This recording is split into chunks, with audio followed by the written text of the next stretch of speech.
দেখো আমি খিচুড়ি দিয়ে দিলাম, বেগুন আলু ভাজা, সাথে আলু কুমড়ো দিয়ে দিয়েছি। ল্যাটকা খিচুড়ি বানাবার জন্য আমি মুগ মসুর মিশিয়ে একটা খিচুড়ি করব। তার জন্য আমি চাল নিয়েছি, গোবিন্দভোগ চাল, আর মসুর ডাল আর মুগ ডাল। মুগ ডালটা আলাদা রেখেছি, কেন কি এটা ভেজেছি, ভেজে লাল করে ভাজা হয়েছে। কাঁচা মুগ ডালটাকে শুকনো খোলায় ভেজে তারপর সেটাকে ধুয়ে রেখেছি। আমার এখানে পরিমাণটা চাল 1 কাপ আছে, এই কাপের 1 কাপের একটু বেশি আছে, 1.5 কাপ মতো, আর দুটো ডাল মিলিয়ে আমার 1.5 কাপ আছে। এইভাবে কোয়ান্টিটিটা আমার রয়েছে, পরিমাণটা। তার জন্য আমি এখানে একটা পাত্র বসিয়ে দিয়েছি, পাত্র গরম হয়ে গেছে। আমি সরষের তেলে করব রান্নাটা। তেল গরম হয়ে গেছে, তাতে আমি তেজপাতা, শুকনো লঙ্কা আর গোটা জিরে ফোড়নে ব্যবহার করছি। ফোড়নের ভাজা গন্ধটা বেরোতেই আমি পেঁয়াজ কুচি দিয়ে দিলাম।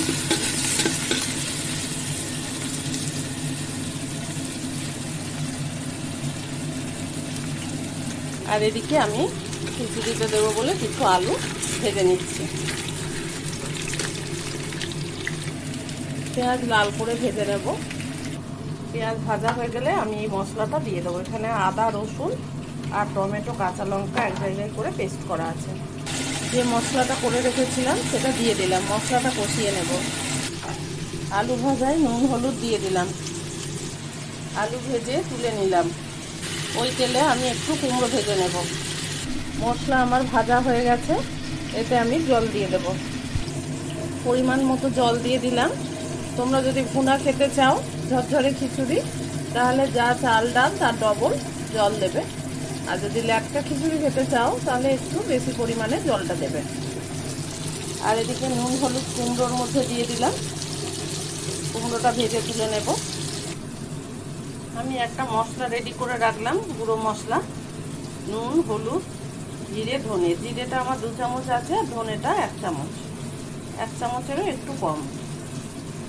এটা আমি জলের মধ্যে দিয়ে দেব। কুমড়ো ভেজে তুলে নিলাম। এই আমি চাল ডালটা ভালো করে আরেকবার ভেজে নেব। মুগ ডালটা ভাজা আছে, তার সাথে এগুলো ভেজে নেব। আমার চাল ভাজা হয়ে গেছে, চাল থেকে খুব সুন্দর গন্ধ বেরিয়েছে। আর এদিকে আমার জলও ফুটে গেছে। আমি চালটা হাঁড়িতে দিয়ে দেব। চাল দিয়ে দিলাম, আর যে গুঁড়ো মশলাগুলো রেখেছিলাম সেগুলো দিয়ে দিলাম।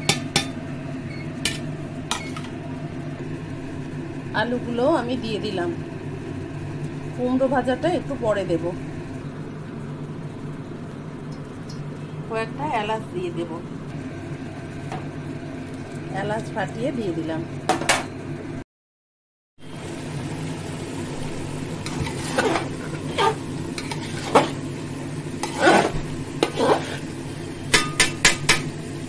এই পর্যায়ে আমি কুমড়ো ভাজাটা দিয়ে দেব।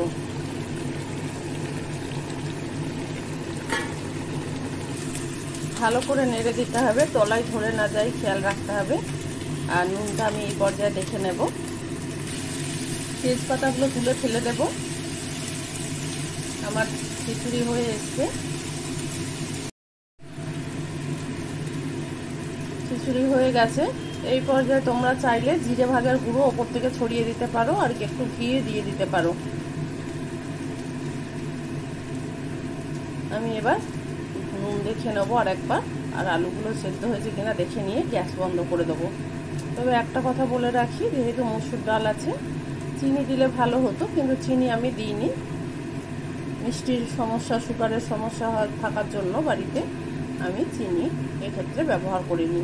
তোমরা চাইলে চিনি দিতে পারো, কিন্তু চিনি না দেওয়া সত্ত্বেও যেহেতু কুমড়ো দিয়েছি, আলু আছে, অতএব খুব একটা তার হেরফের হবে না।